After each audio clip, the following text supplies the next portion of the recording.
So today we are going to be talking about electronic focuses.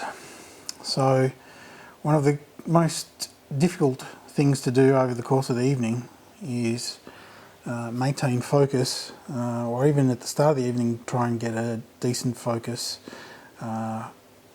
It's obviously very problematic to touch the scope and everything wobbles around. And you're doing it by eye. So it's reasonably painful to go through the process of trying to get great focus. Now there's plenty of manual ways of doing it. The Batonov mask, which I will go through at another point in time. But given that we have the opportunity, particularly with the ADED at the moment, it has a Crayford focuser on it, which I'm going to mount this ZWO focuser on it. With the 10-inch SCT scope, this is not appropriate for that kind of scope. That scope already has a microfocuser on it, but it's pretty important on the Smith-Cassegrain, because if you actually change the main focus, the whole mirror moves, so everything sort of moves around. So that's why the microfocus is kind of important, and we can use that potentially when we use that. Now that scope's out of action at the moment because we're going to go and install the Bucks gears, so we're going to talk about this and unbox this first and have a look. So I got the advanced combo kit. So this one comes with the focuser. It comes with a temperature sensor, so that will potentially allow temperature compensation over the course of the evening. So as the temperature changes, we can go and compensate for that and adjust the focus accordingly. There's also, with that kit comes the little hand controller, so you can do it manually as well. So I guess let's just have a quick look at the hand controller. It's kind of like a weird Wii controller or something. It's kind of strange. So it comes with a cable. It is obviously not a wireless get-up. Not sure which end goes on the focuser, but I'm going to go with the weird bent one.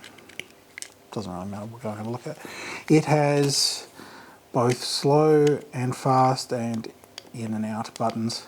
So we'll have a look at that when we set it up. Let's have a look at what comes in the box.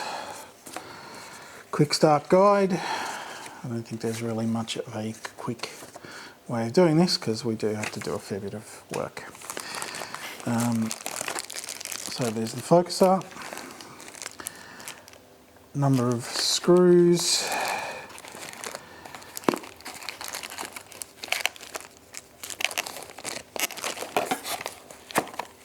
okay. So we have a mounting bracket. So this is going to go underneath the focuser and will allow it to mount on the focuser in the right sort of screw hole. So this is supposed to be reasonably universal, so that then the focuser can be connected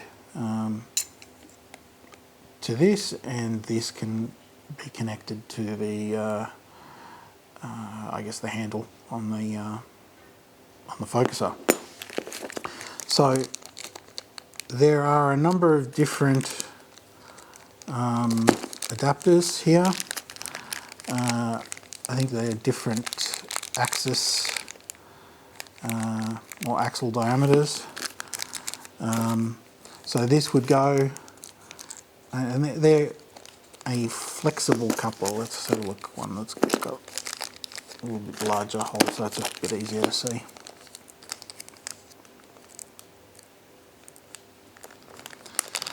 So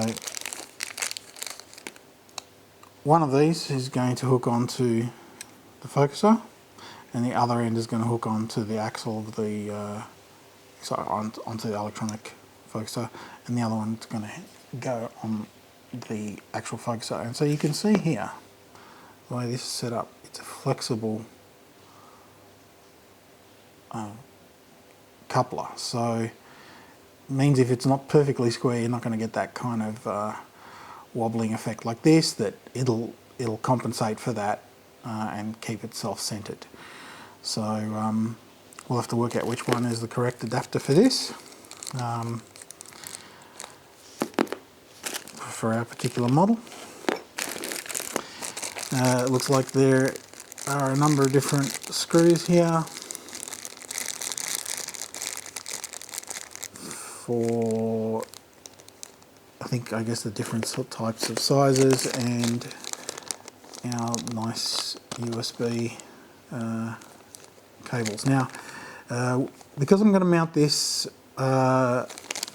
with the ASI 1600, it'll mount, or this will run off the power from the back of the ASI 1600, the same as the filter wheel does.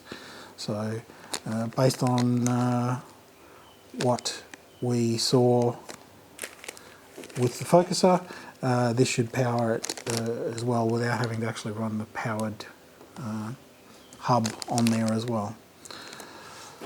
So I'm going to go and make sure I can work out which adapter I need, and then we'll come back to it.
So we're picking this up the next day.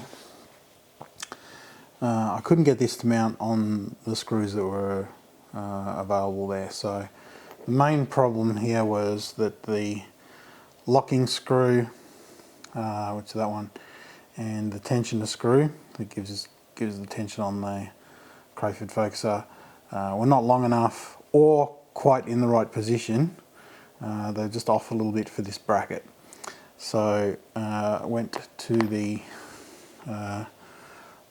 bolt specialised place and was able to get some of these, just same thread, just longer.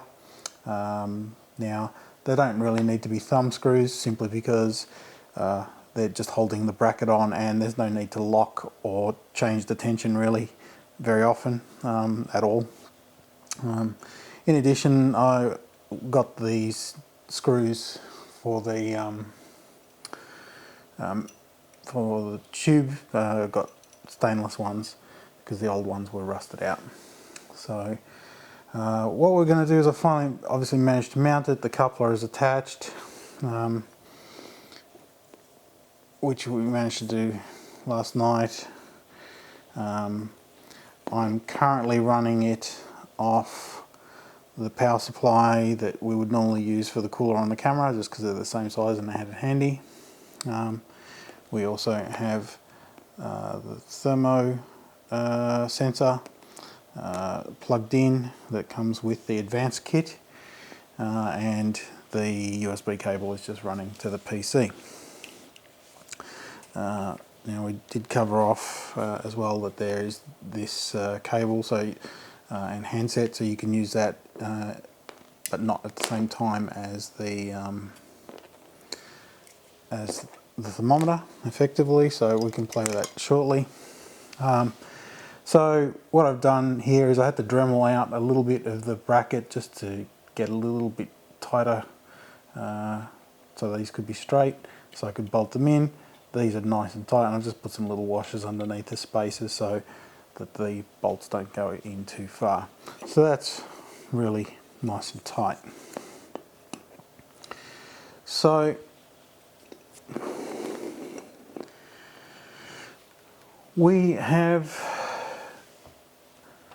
I've loaded up here the ASI software. We are connected to the camera, but that's reasonably irrelevant at this point. We've just got the camera loaded. What we're going to do is connect to the focuser. So I've already set this up. You can see there is the temperature reading of 21.3, which is coming from this. So if I were to hold that, it should hopefully warm up a little bit. Yeah, there you go, 24.6, 27. So yeah, so that in theory is used for adjusting the focus depending on position. It won't do that automatically. Obviously the software will need to know about that in order to do it. But what we need to do now is go and work out the extents of the distance that we need to go to. Now, I've clicked this reverse button because by default this was set for, as you can see, it says course setting out, and that says course in. But to me, that should be in, as in closer. That should be out. So I've got them reversed from a logic standpoint.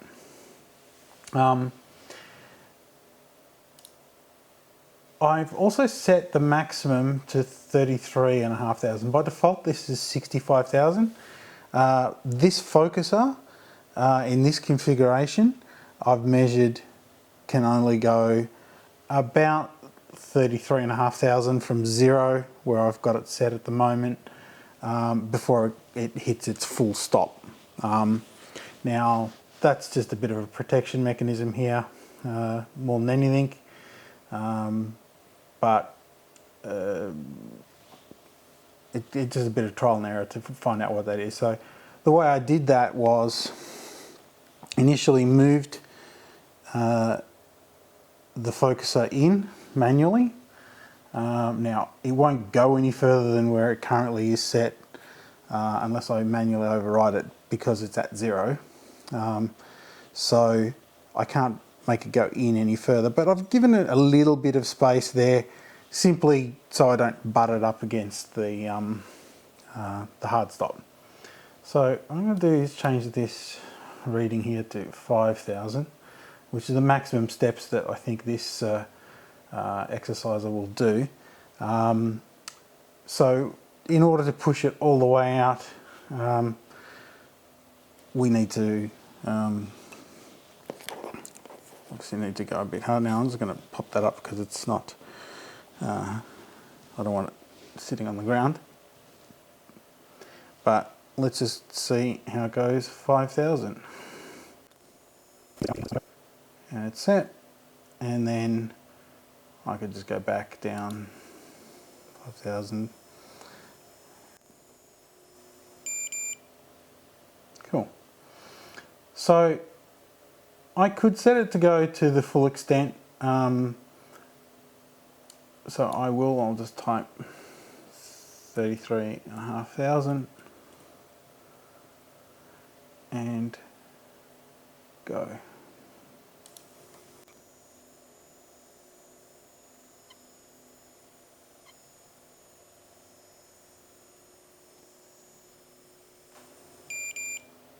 Okay, and we're there.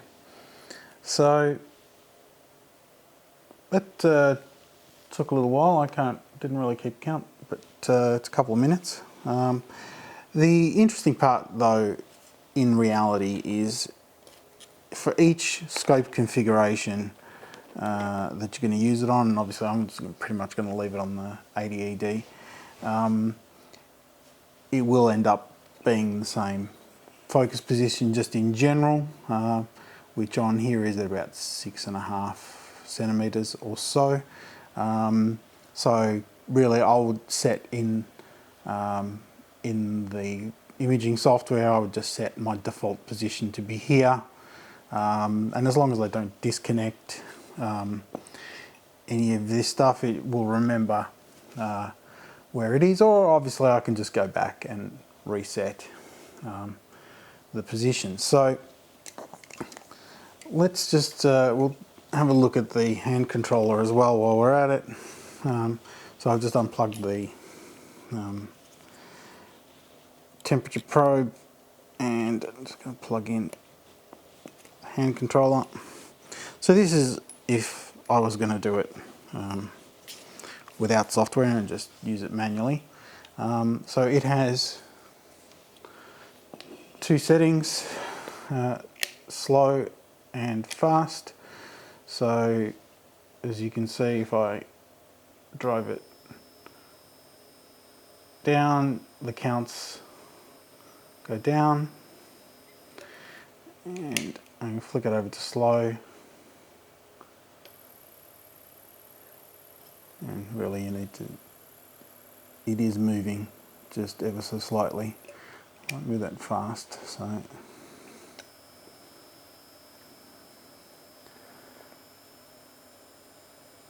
and so just go slow, you'll be able to hear it.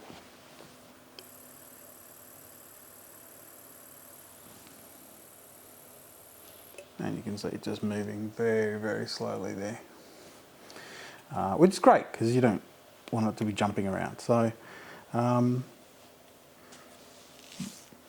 that's great. So I would move it back to